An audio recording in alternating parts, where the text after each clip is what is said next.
Viva está com o último Hora da Verdade desta temporada. Depois vamos para uma pausa de verão e o nosso convidado é José Luís Carneiro, é secretário-geral do Partido Socialista, a quem agradeço ter aceitado o convite para esta entrevista. Eu sou a Susana Madureira Martins e comigo está a jornalista do Público, Maria Lopes. Bem-vindo, José Luís Carneiro. Tem prevista uma reunião com o Primeiro-Ministro? Quando é que acontece? Já há data para esse encontro com Luís Montenegro? Bom, quero agradecer à Susana e também à Maria a oportunidade desta entrevista. Permita-me uma palavra prévia para manifestar as minhas mais profundas condolências aos familiares, aos amigos e a tantos admiradores do Luís Represas, que partiu e que deixa muita saudade, ele que marcou várias gerações, marcou também a minha e particularmente marcou toda a sociedade portuguesa quando criou e cantou a música Ai Timor por altura da sua independência e não podia deixar de aqui lembrar a sua memória e deixar ficar uma palavra de gratidão por todo o seu percurso. Como é evidente, nós temos uma prática de dialogar, de promover o diálogo entre as instituições. E o diálogo com o Primeiro-Ministro ele é desejável e deve ser estimulado. Devo dizer também que, desde que estou em funções, já tive a oportunidade de trocar impressões com o Primeiro-Ministro a propósito de vários assuntos, de várias matérias, e assim irá continuar. Já podemos trocar algumas impressões sobre matérias importantes ao Estado e ao futuro do Estado e ficámos de voltar a conversar sobre algumas dessas matérias. Ainda em julho. Em julho ou em setembro. E que matérias são essas? Várias matérias, desde logo e em primeiro lugar matérias relativas à segurança e à defesa nacional, dado o contexto geopolítico e geoestratégico do país, matérias relativas a várias iniciativas legislativas, entre as quais também aquilo que poderá vir a ser a própria proposta do Orçamento do Estado. E que prioridades é que leva? Porque as questões de segurança e defesa nacional são importantes, mas não são uma prioridade do dia-a-dia. As questões da segurança e da defesa são importantes na medida em que elas contribuem para dois objetivos. O primeiro objetivo, o de Portugal ter um posicionamento estratégico na base tecnológica e industrial de defesa europeia, procurando olhar para essa base tecnológica como uma estrutura de oportunidades para as indústrias nacionais e aquilo que é a sua capacidade para produzirem em Portugal dimensões dessa indústria europeia que possam modernizar a nossa infraestrutura económica, que possam absorver o nosso conhecimento científico, o conhecimento das nossas instituições de ensino superior, mas também os nossos próprios sistemas de educação e de formação de população, sejam eles mais jovens, sejam eles populações que estão em processo de reconversão profissionais.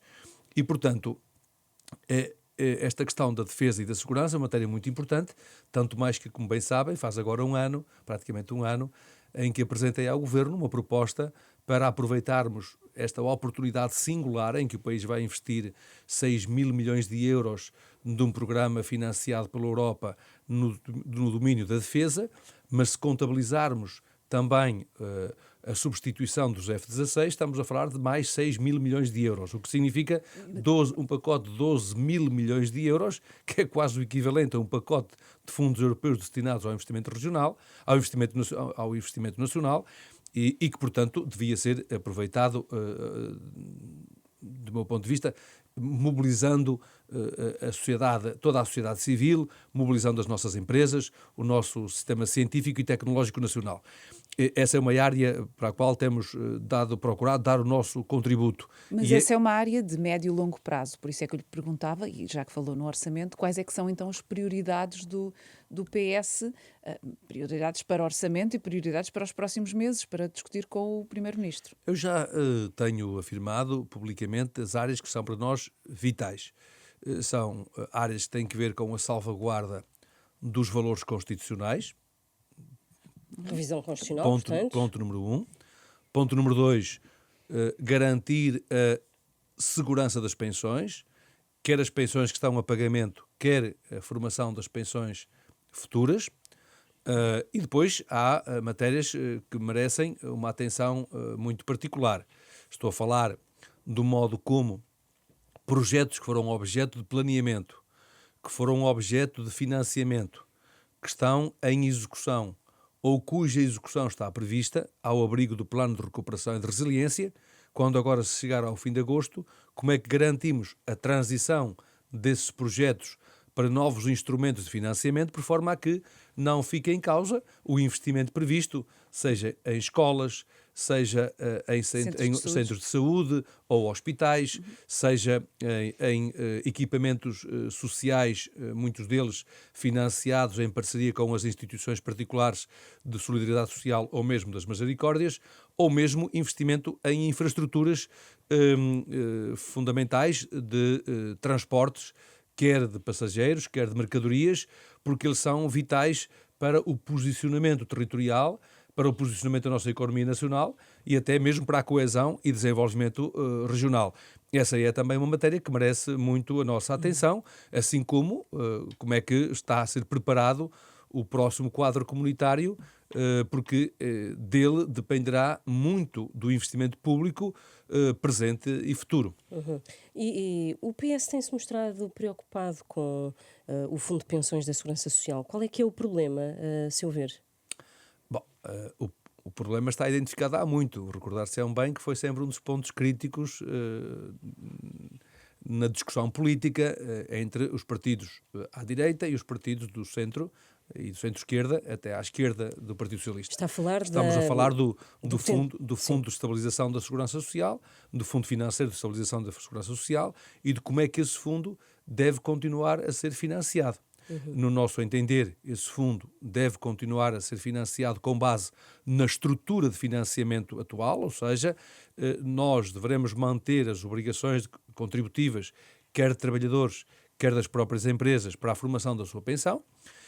Naturalmente que é desejável que possa haver uma diversificação das fontes de financiamento. Nós tínhamos previsto, por exemplo, no passado, que quando houvesse a renegociação das PPPs rodoviárias, pudéssemos encontrar aí mecanismos alternativos de financiamento. Nós tínhamos, por exemplo, como bem sabem, feito a adoção por uma parte do IRC, que também contribui para financiar este fundo.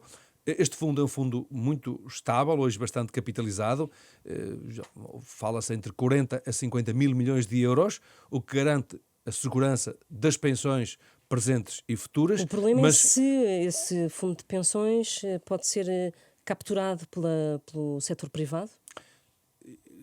Ora bom, o que poderia estar em causa se a direita entendesse avançar com essa matéria seria precisamente abrir este fundo de capitalização ao setor privado.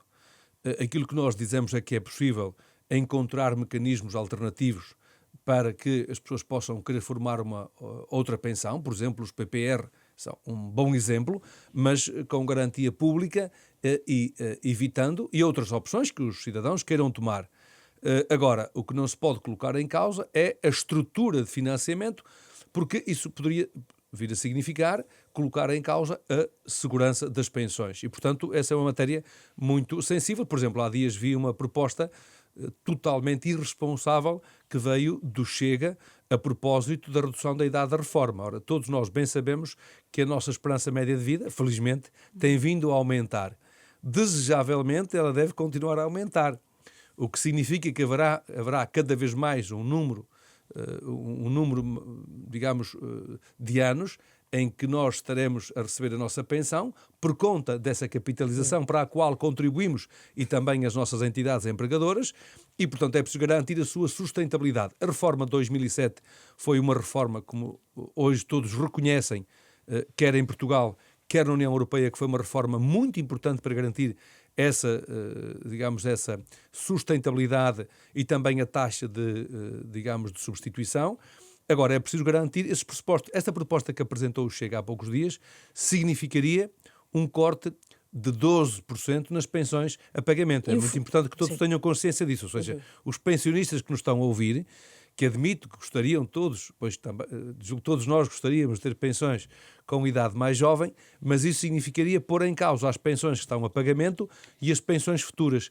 A proposta que apresentou o Chega significaria uma perda de receita de cerca de 4,5 mil milhões de euros por ano. Aquilo que Para Sim. compensar estes 4,5 mil milhões de euros, significava que tinha de haver um corte de 12% nas pensões. Ou então, em alternativa, mais contribuições para as empresas e mais contribuições para os O trabalhadores. Governo já cortou essa possibilidade. possibilidade, sim. Aquilo que eu lhe pergunto é se essas preocupações, essa preocupação com o Fundo de Pensões da Segurança Social, se é uma das linhas vermelhas que vai levar para as conversas com o Primeiro-Ministro sobre o Orçamento do Estado. Eu, bem sabem que tenho recusado essa formulação das linhas vermelhas. Mas no ano passado definiu-as relativamente cedo. Falou na questão da reforma laboral, falou na questão de qualquer alteração à lei de bases da saúde, por exemplo. Mas na altura recordar-se-á também, a Maria Lopes, que eu também recusei essa formulação. Pois vocês utilizam-no por eu percebo que vocês que a utilizem por uma questão de simplificação. Mas para efeitos do sentido de voto do Partido Socialista, ou seja, Exato. esta é uma matéria que vai contar. É uma matéria que conta, naturalmente, no nosso juízo sobre a proposta do Orçamento do Estado. Depois é evidente que um Orçamento do Estado também tem que se procurar garantir que um Orçamento do Estado não tem normas, normas que sirvam objetivos de política, muitas das vezes ideológica, e, portanto, que seja um instrumento de execução da receita e de execução da despesa. E aqui há também outra matéria que é muito relevante. Vamos ver uma coisa. O Governo bem sabe que geriu mal a crise das tempestades.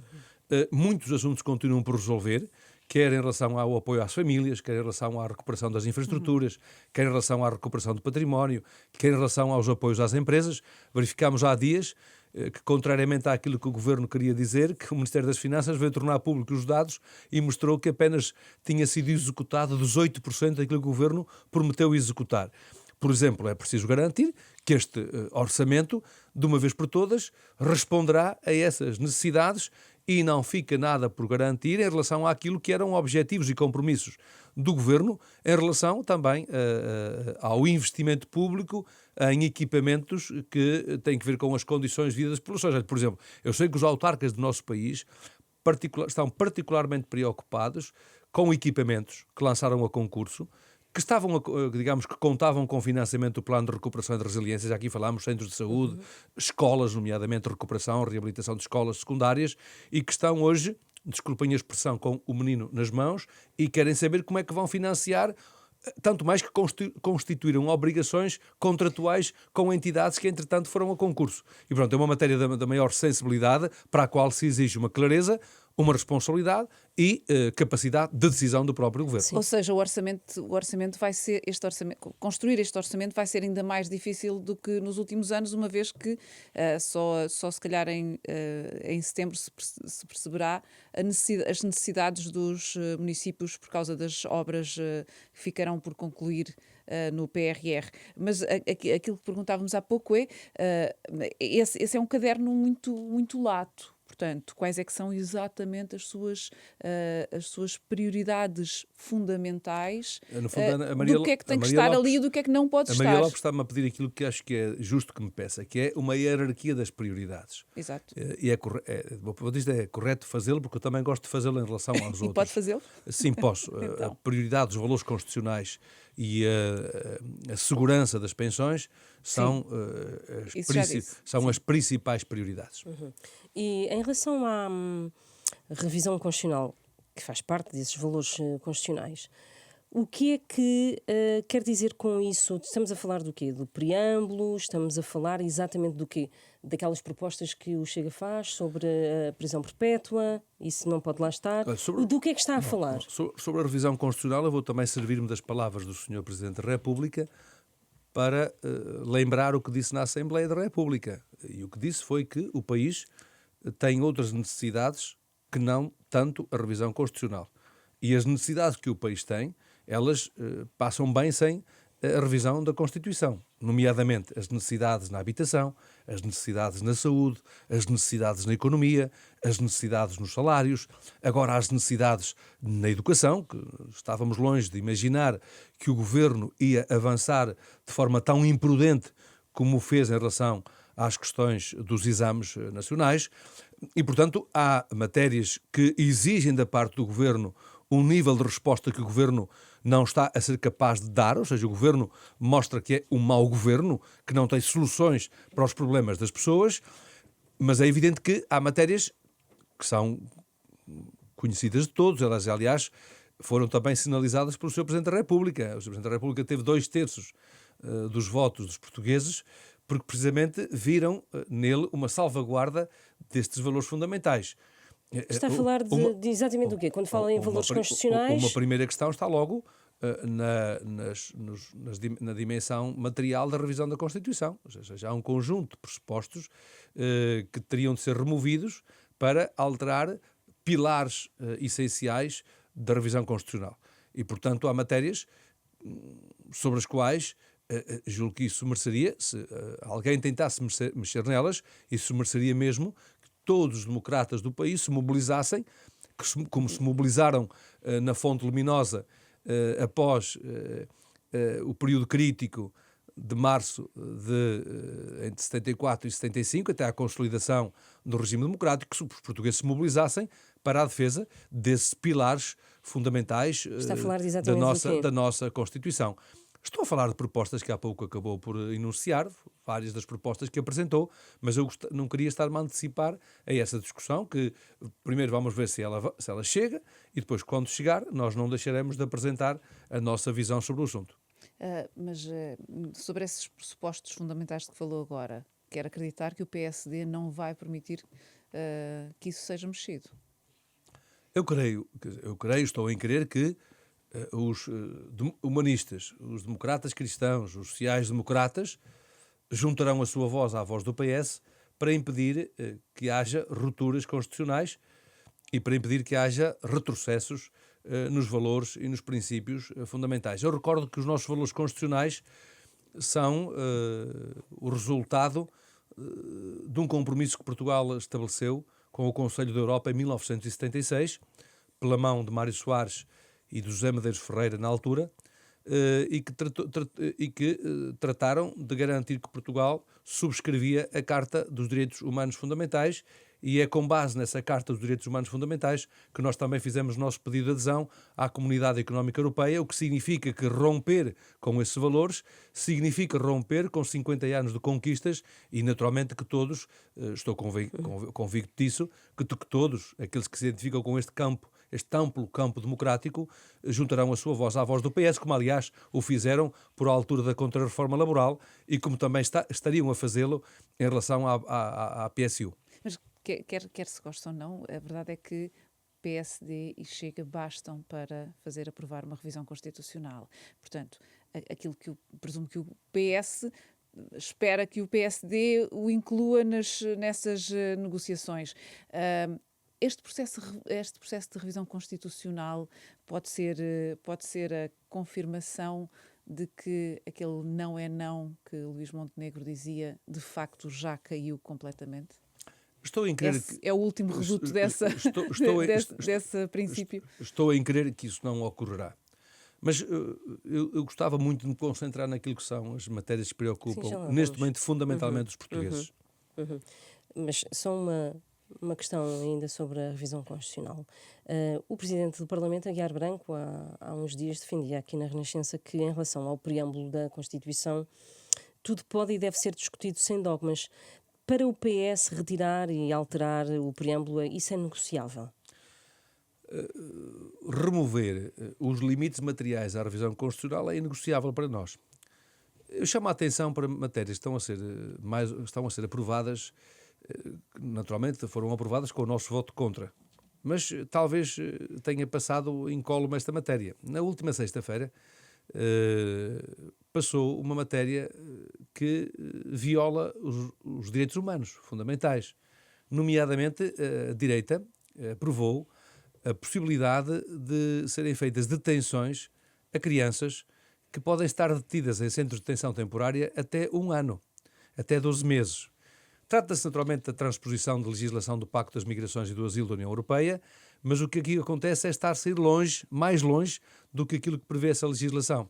Eu pergunto, por exemplo, se esta não é uma matéria que deve merecer a atenção de todos os democratas, de todos os humanistas e de todos aqueles que se dizem defensores dos direitos humanos. E eventualmente ser trazado. E deve ser alvo da atenção do Presidente da República, travando ou enviando para o Tribunal Constitucional?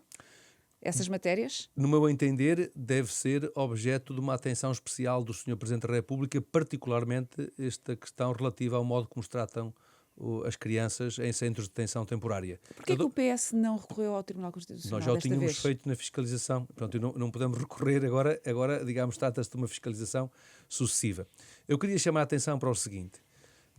Então espera essa fiscalização sucessiva por parte do... Imagine que há por uma... parte do Que, Presidente. aliás, acontece muito. Crianças que vêm com os seus tios, ou com os seus pais, ou com o pai, ou com uma mãe, e que vêm de uma zona de conflito militar, ou que vêm de uma região onde, por razões religiosas, são objeto de perseguição. E a mãe desta criança manda a criança com um tio, que aliás é muito comum, sobretudo na costa ocidental da África. Certo. Essa criança vem com o tio fica detido fica na área internacional, fica retido na área internacional do aeroporto e faz um pedido, no fundo utiliza os serviços de advocacia, neste caso, no nosso caso em concreto, há mesmo um protocolo com a Ordem dos Advogados, utiliza essa disponibilidade do serviço, pede o estatuto de asilo e traz consigo o menor.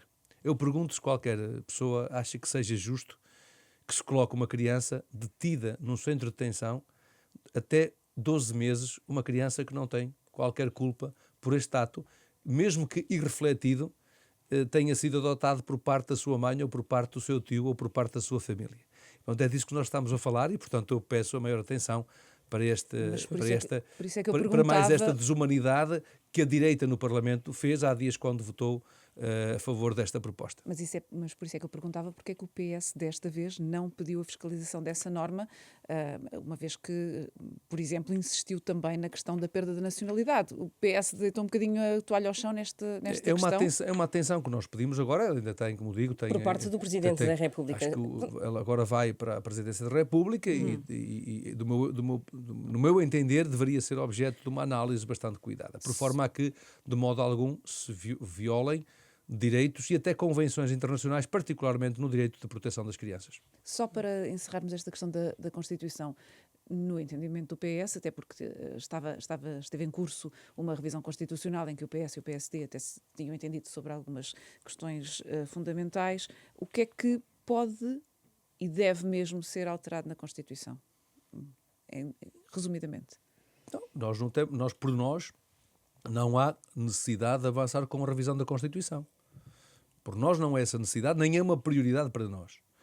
Agora, vamos aguardar pela iniciativa de quem tem essa vontade e depois, naturalmente, diremos aquilo que temos a dizer nessa altura. Nem para as questões apontadas na pandemia, por exemplo. Nessa altura, nós tínhamos uma proposta que estava a ser trabalhada, como bem sabem, tinha a ver com a questão dos metadados, tinha a ver com a questão da determinação do estado de emergência. Eram as duas questões que suscitavam um amplo consenso. Mas é preciso agora aguardar pelas propostas que venham a ser formuladas por parte dos partidos que tomaram a iniciativa de, aproveitando uma maioria conjuntural, quererem acertar contas com a Constituição. Só para encerrar este pacote de orçamento, em relação ao sentido de voto do Partido Socialista, não está definido, mas a tendência pode ser aquela que sempre adotou, de que, em princípio, a abstenção é o ponto de partida. Neste momento temos todas as hipóteses em aberto. Vamos aguardar pela apresentação do orçamento e vamos aguardar pelos compromissos que venham a ser estabelecidos. Sobre a tal reunião que quer ter com o Primeiro-Ministro, perguntar se vai incluir esta crise dos exames nacionais também, questionando Luís Montenegro sobre o futuro do Ministro da Educação. Bom, nós temos dito que nós não pedimos, por regra e em regra, a demissão dos ministros, porque essa é uma escolha do Primeiro-Ministro a composição do Governo e também é uma decisão do Primeiro-Ministro a sua exoneração. Mas o PS andou lá perto no debate do Estado da Nação. Sim, é verdade. O PS o que disse foi que se aplicassem os critérios da meritocracia ao Ministro da Educação, ele não preencheria esses critérios para estar no lugar onde está. Não é pedir, mas é sugerir a demissão. Também já o fizemos em relação à saúde, ou seja, nós também chegámos a um ponto em que dissemos que a Ministra da Saúde, a partir do momento em que não assumia quaisquer responsabilidades, alguém lhe deveria dizer que alguém que não assume a responsabilidade política que lhe foi confiada, pergunta-se o que é que está a fazer no Governo. O Ministro da Educação, do nosso ponto de vista, alcançou o mesmo patamar, ou seja, um Ministro tem de assumir as responsabilidades que lhe são confiadas. Se, em circunstância alguma, assume as suas responsabilidades, se procura culpar todos os serviços, todas as estruturas intermédias sob a sua alçada e nunca assume essa responsabilidade, perguntar-se-á e perguntarão os cidadãos, bom, mas então afinal o que é que lá está a fazer? Bom, é essa pergunta que o Partido Socialista fez. Bom, se não assume quaisquer responsabilidades, então atinge um nível que é o nível da inimputabilidade política. Ou seja, é alguém a quem não se pode pedir responsabilidades políticas. Se não se pode pedir responsabilidades políticas ao titular da pasta, a quem é que se deve pedir responsabilidades? Ao Primeiro-Ministro, porque ele é o primeiro titular da máxima responsabilidade. Ele é o primus inter pares no quadro do governo. Eu fui ministro, não é? E entre o conjunto dos ministros eu tinha uma responsabilidade que me foi delegada pelo Primeiro-Ministro, que me foi conferida e que eu jurei garantir na função de Ministro da Administração Interna. Eu já o disse. Por exemplo, no meu tempo, eu avancei com várias reformas, várias mudanças. Uma delas foi o voto antecipado em mobilidade por altura das eleições europeias, na altura com a Secretária de Estado Isabel Neto, para garantir o funcionamento dessa opção de voto. E, naturalmente, que fizemos vários testes.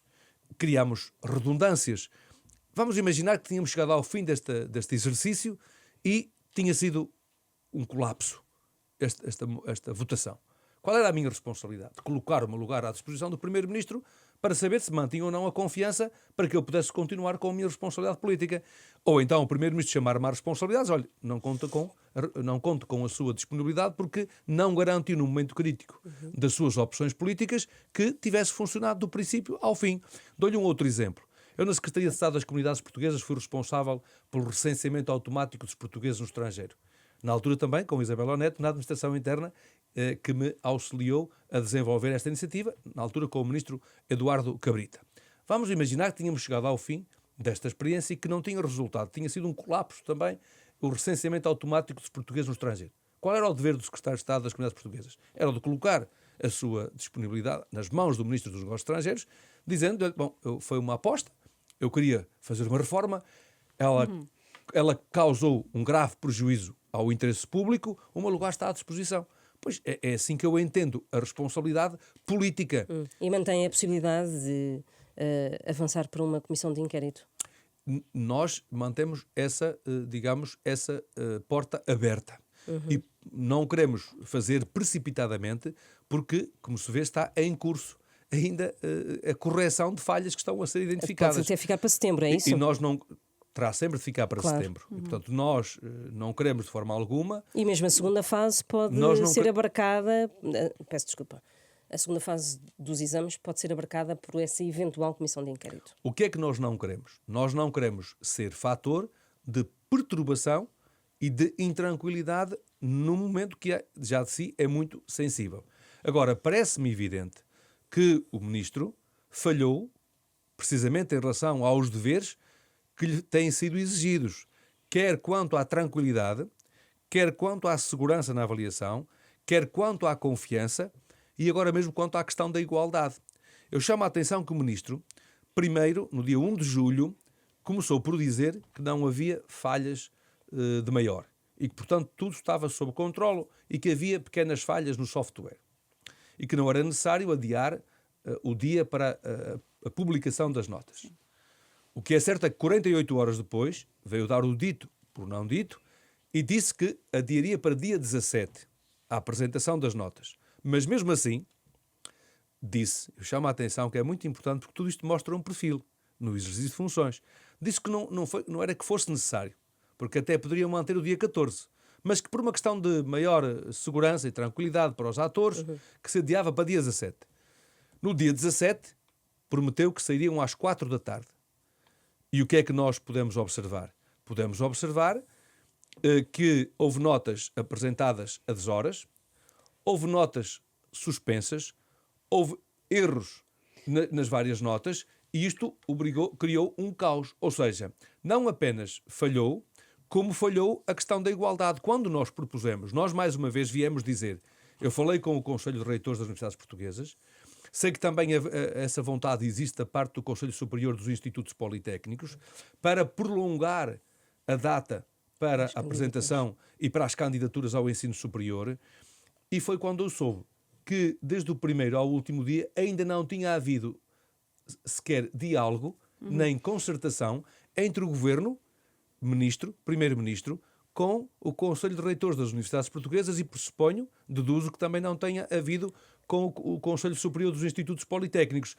O Ministro não aceitou esta sugestão e, mais uma vez, por teimosia, colocou em causa o princípio da tranquilidade e da igualdade no acesso.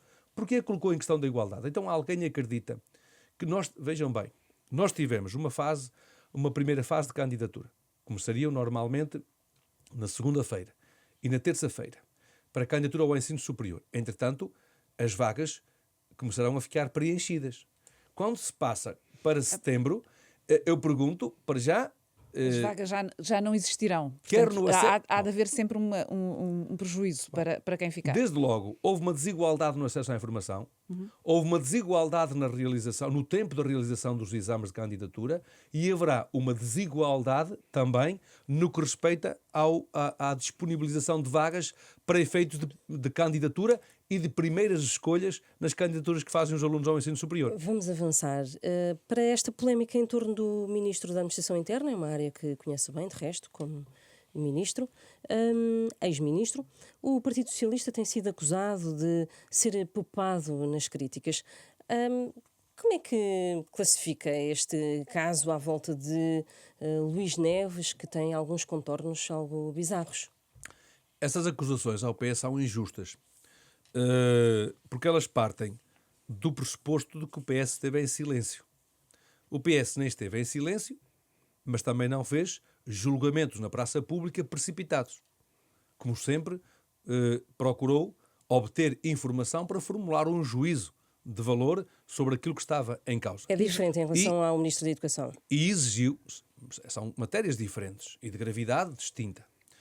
Mas já tem essas informações, então, para esse juízo? Aquilo que exigi foi que o Ministro da Administração Interna prestasse todos os esclarecimentos, com toda a transparência, sobre atos, atitudes e comportamentos e decisões que possam dar garantias de que a sua autoridade política não está diminuída. Porque, como afirmei, o Ministro da Administração Interna não pode ter a autoridade política diminuída. Porquê? Porque ele desempenha a função de uma das mais importantes funções no domínio da soberania do Estado. Que está diminuída? No domínio da soberania do Estado. Acha que está diminuída? Se não houver um esclarecimento factual, rigoroso, transparente, que permita o escrutínio da opinião pública e de quem tem o dever de escrutinar, é evidente que corre o risco de ver a sua autoridade política diminuída, porque, particularmente, o Dr. Luís Neves, que serviu o interesse público na Polícia Judiciária durante várias décadas, tinha um prestígio que transportava consigo, e eu pude testemunhar esse prestígio enquanto diretor da Polícia Judiciária, porque trabalhei com ele, quer na Jornada Mundial da Juventude, quer no Sistema de Segurança Interna, quer no domínio da transição da arquitetura de segurança interna, quando os inspectores do Serviço de Estrangeiros e Fronteiras transitaram para a Polícia Judiciária, e pude testemunhar o prestígio e a autoridade que tinha no desempenho dessas funções. Ora, melhor do que ninguém, ele sabe bem que a clareza das explicações relativas aos factos conhecidos é essencial. Qual é o calendário para essas explicações, a seu ver? Digo, quanto mais depressa, melhor. Antes do verão se tornar quanto mais depressa, intenso por causa dos incêndios, por quanto exemplo. mais depressa, melhor, porque já verificamos que há aqui pelo menos 3 dimensões às quais nós temos de prestar atenção. Uma é, estes foram atos praticados antes, ou dizendo de uma outra forma, terão sido atos praticados antes de estar investido de funções de Ministro da Administração Interna. Mas era diretor na Polícia Judiciária, por isso, era um cargo de relevo. É o que eu vou dizer. Depois há matérias que são matérias de caráter, que serão matérias de caráter administrativo, licenciamentos, de construções, e aqui, digamos, o objeto e o âmbito têm, digamos, gravidade, apesar de tudo, tem uma gravidade distinta daquela que tem a outra matéria, que é a matéria relativa à guarda de bens essenciais à prova de um alegado crime relativo ao tráfico de droga. Aqui verificamos que quer a Procuradoria-Geral da República, quer a Polícia Judiciária tornaram público que abriram um inquérito. Aquilo que se exige às autoridades é que também sejam céleres no apuramento de responsabilidades, porque contribuirão com isso para o prestígio das instituições. Sim. Mas há pouco estava a referir-se ao Ministro da Educação, a dizer que as atitudes dele mostravam um perfil. Estas atitudes de Luís Neves também não mostram aqui um perfil. Falou há pouco do prestígio, da experiência e do conhecimento que tem. A pergunta é simples: confia em Luís Neves? A confiança deve ser pedida ao Primeiro-Ministro, porque é ele que escolhe e que exonera. Eu estou a perguntar se o Secretário-Geral do PS confia no Ministro da Administração Interna. Porque fez a comparação com a educação. O Ministro da Educação já falou várias vezes. E aquilo que eu entendo é que o Dr. Luís Neves deve falar. Já falou. E deve explicar. Ontem mesmo, ou por estes dias, pelas últimas horas, disse que estava a recolher informação para poder prestar todos os esclarecimentos. O Ministro da Educação falhou. E o que é que, do meu ponto de vista, foi especialmente grave na atitude do Ministro da Educação? Foi, em momento algum, reconhecer os seus erros na sua extensão e na sua profundidade. E ontem mesmo, nas últimas horas, perante o Parlamento, fez uma afirmação que foi depois desmentida pelo seu Secretário de Estado. Ou seja, fundamentalmente aquilo que nós sabemos hoje foi que o Ministro da Educação decidiu avançar com um processo de digitalização dos exames sem ter uma informação adequada que lhe permitisse tomar uma decisão consciente sobre as consequências dos seus atos. Vamos concentrar-nos... E em momento algum assumiu responsabilidade e procurou sempre atirar com a responsabilidade ou para as famílias, ou para os professores, e mesmo até para os diretores das escolas e para as empresas de informática, enfim, e em momento algum assumiu a sua responsabilidade. Mas concentremos-nos no Ministro da Administração Interna. Aquilo que se espera é que o responsável assuma a sua responsabilidade. Sim, concentremos-nos no Ministro da Administração Interna, porque está a aproximar-se uma época muito difícil de incêndios, não é? O Ministro da Administração Interna arrisca-se a chegar a um verão previsivelmente de incêndios muito duros, muito fragilizado. É por isso que eu entendo que o Dr. Luís Neves deve esclarecer tudo quanto puder ser esclarecido e demonstrar que os atos, as atitudes e as decisões que tomou são compatíveis com a legalidade e são compatíveis com a ética de quem desempenha funções políticas ao mais alto nível. E é por isso que eu entendo que quanto mais célere for o esclarecimento, melhor, precisamente porque estamos a viver um momento especialmente exigente naquilo que são as funções do Ministro da Administração Interna. Agora, também sei bem que há um partido que tem, digamos, uma investida especialmente conhecida contra o titular da Administração Interna. Está a falar do Chega? Estou a falar do Chega, cuja investida é especialmente contundente. Vá-se lá saber porquê. Mas é muito importante também procurar compreender porque é que, à primeira hora, quis fazer o ajuste de contas com o Ministro da Administração Interna. Eu não sei. Agora, que foi uma investida imediata a quente, porque é evidente que se houver explicações que sejam explicações sólidas sobre tudo quanto se passou, temos de esperar, temos de avaliar. Agora, é evidente que, do meu ponto de vista, essas explicações já deviam ter sido dadas. Ou seja, tardam por tardias as explicações fundamentadas e eu creio que o Dr. Luís Neves, pelas funções de prestígio na mais importante polícia de investigação criminal, que é suporte essencial para a administração da justiça, tem bem a consciência de ter o discernimento para prestar todos os esclarecimentos que sejam indispensáveis para garantir a autoridade política que o Ministro da Administração Interna deve ter. Pecam por tardias, não é? Já deveriam ter sido dadas. Até porque todos os dias aparece mais qualquer coisa nova. Vamos falar sobre as alterações à lei eleitoral autárquica, porque falou disso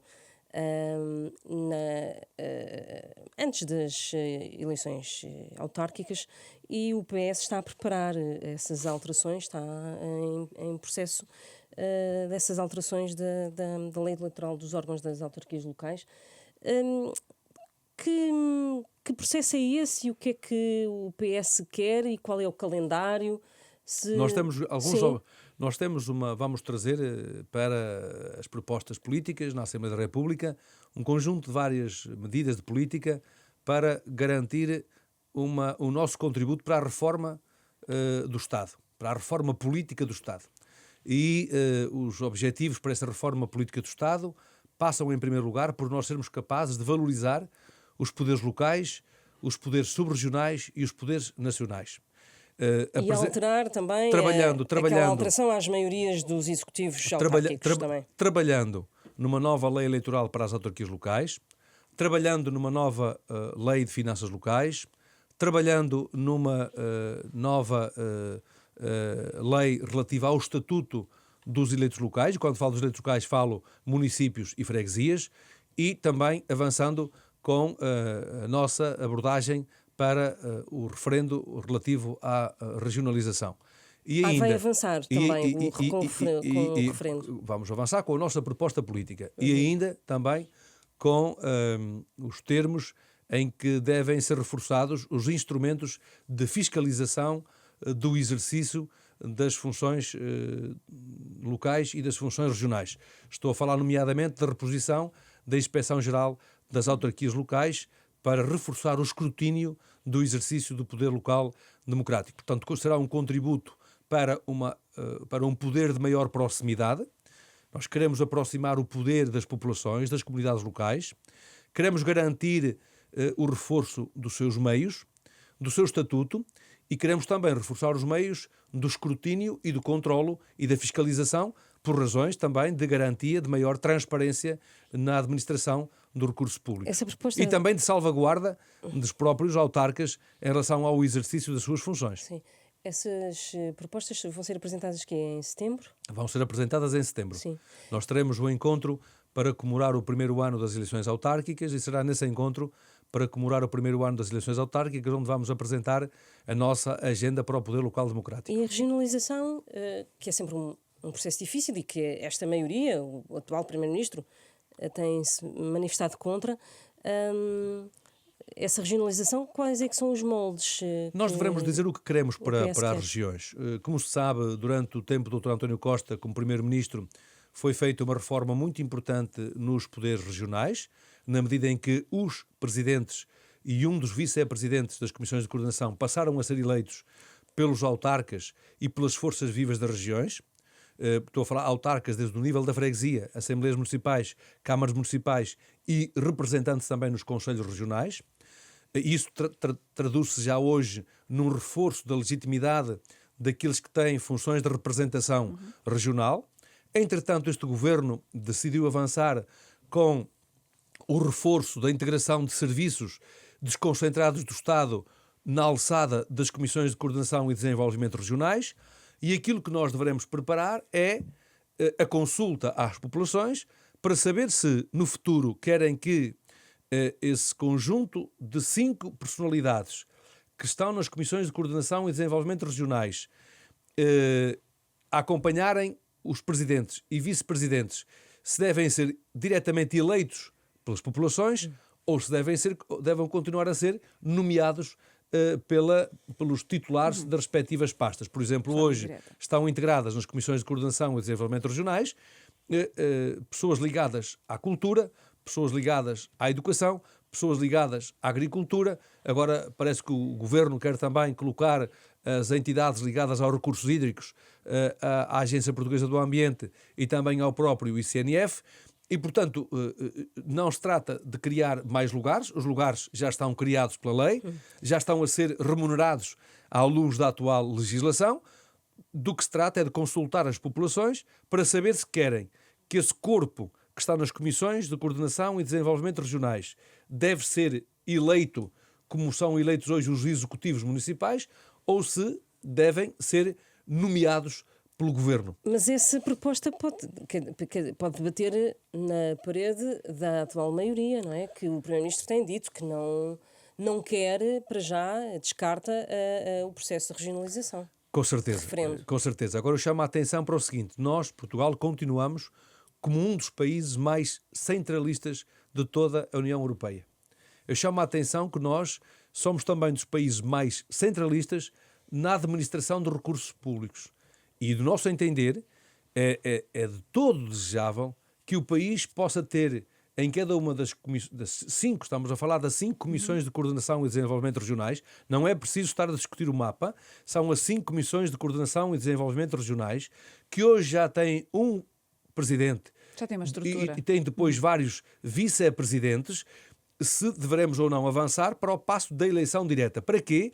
Para darmos eficácia à administração dos recursos públicos e à sua respectiva aplicação nos territórios de cada uma das regiões e, com isso, acelerarmos o nosso processo de desenvolvimento. Qual é que é o limite temporal que gostaria que isso ficasse resolvido? Bom, é evidente que isto agora é um percurso. Agora é importante que neste percurso os portugueses saibam quais são as ideias que o PS tem para, quando merecer a confiança dos portugueses, poderem confiar o seu voto no Partido Socialista. É um caminho que naturalmente se vai fazer com discussão na Assembleia da República. Vamos avaliar quais são os partidos que são de acordo com estas mudanças e vamos ver se têm ou não têm para já pernas para andar. Independentemente de ter ou não ter pernas para andar. Esse é um objetivo político pelo qual nos devemos bater. Vamos avançar, estamos no fim desta entrevista. Aquilo que lhe pergunto, até internamente, se o secretário-geral do Partido Socialista está certo de que pode vir a ser primeiro-ministro. Sim, eu estou convencido cada vez mais de que isso virá a acontecer. À luz de todos os dados que possuo, isso virá a acontecer. É uma questão de tempo. E é por isso que eu estou tão concentrado na construção de uma alternativa que seja execuível, que seja de confiança, para a qual nós tenhamos recursos financeiros, orçamentais, para poder pôr em prática.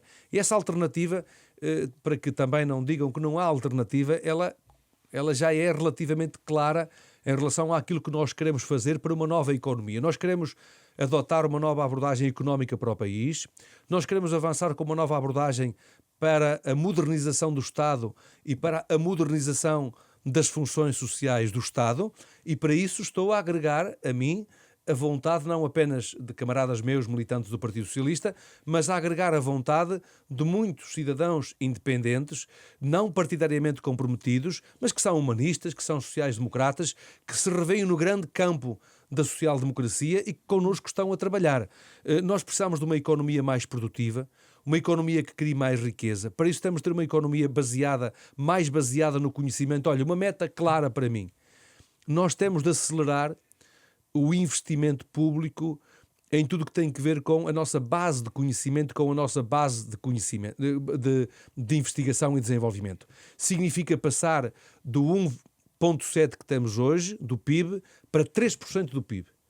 Significa garantir que investimos em mais tecnologia na nossa economia nacional, desejavelmente potenciando a tecnologia desenvolvida no próprio país. E por isso apresentei a proposta ao Primeiro-Ministro relativa à defesa.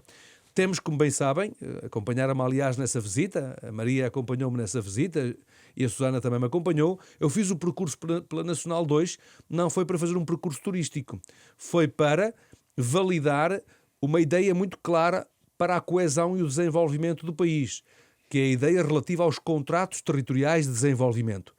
O país não pode continuar a desperdiçar 2/3 de potencial do seu território.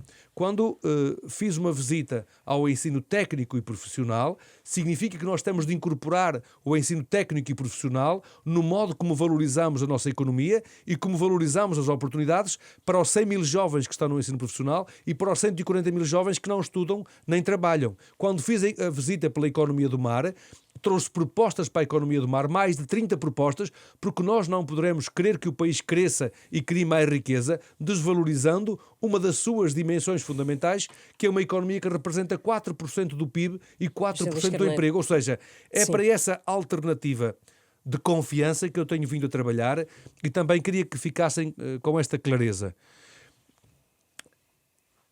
Nós não temos pressa para chegar ao poder. Mas temos vindo a preparar uma alternativa para que em qualquer circunstância, em qualquer momento, se formos chamados à responsabilidade, estarmos preparados para assumir todas as responsabilidades. Só mesmo para terminar, ouvindo tudo isso e pelo meio deste caminho que está a fazer no Partido Socialista, pergunto-lhe se não receia que a sua liderança seja colocada em causa por nomes que que são conhecidos, Eduardo Cordeiro, Fernando Medina, e de alguma maneira José Luís Carneiro, nesse processo todo, morrer na praia. Não.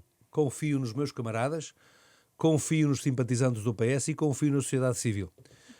O percurso de construção de uma alternativa, ele é hoje já claro para quem começa a olhar para uma alternativa política de governo, e essa alternativa política vai merecer a confiança da maioria dos portugueses quando as eleições se vierem a colocar. E vê vantagens numa frente unida de esquerda de PS, LIVRE, PCP, Bloco, para fazer frente à atual maioria de direita? O Partido Socialista, como eu disse, na primeira formulação que usei nessa rota da Nacional 2, o Partido Socialista é a grande casa comum da democracia portuguesa.